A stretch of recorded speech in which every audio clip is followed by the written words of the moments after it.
We begin with breaking news at this hour. Hurricane Melissa still hammering Jamaica. That massive storm making landfall this afternoon. She came ashore as a Category 5 storm and remains a Category 5 storm now for 2 hours straight. Officials say there could be as much as 30 inches of rain dumped on the island nation, but they say storm surge is now their biggest concern. Meteorologist Shay Ryan from our Scripps News Group is tracking the storm. And Shay, how long is Melissa going to track across Jamaica? Well, the center of the storm is getting very close to the northern coastline, and you can see right now that the very well-organized eye is no longer the case. So it has weakened some, but is still at 160-mile-per-hour maximum sustained winds, and the pressure is still at 906 millibars. So it made landfall about 2.5 hours ago, and you can see how the eye has come apart. It's not as well defined, but the center of the storm is about 10 to maybe 13 miles from Montego Bay, and then we'll be moving offshore, and well, it's probably got about another 10 miles before the center moves out over open water again.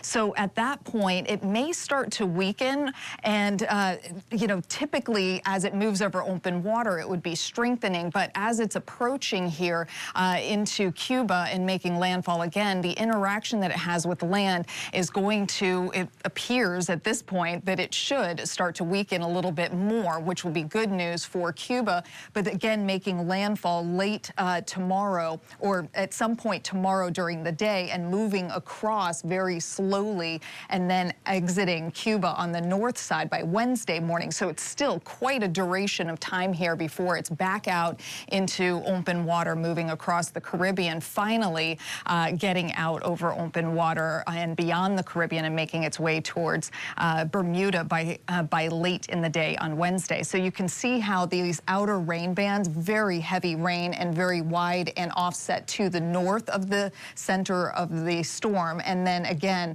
here's Crooked Island, and it's going to be moving past that then by Thursday, and it will stay to the north and to the west of Bermuda. That's the little tiny dot that you might be able to see just there off on the corner. And that would be by Friday at 3 o'clock in the morning. So there's still a lot of time between now and when that storm really starts to pull away from impacting any land masses. But thanks to that frontal system that's moving across the state of Florida on Wednesday, that's going to help to push that system out into the Atlantic and allow it to pick up some forward motion, because it has been moving so slowly. And you can see how the winds, again, are pretty tightly packed around the center, or at least where the hurricane force winds are pretty tightly packed. But it's that storm surge when it's approaching that really causes a lot of the catastrophic damage as that storm moves forward. And then on the backside, with it being as strong as it is, it's still going to bring storm surge onto the north side of the island as well and continue. So this is quite a path of destruction that this storm is going to be leaving in its wake.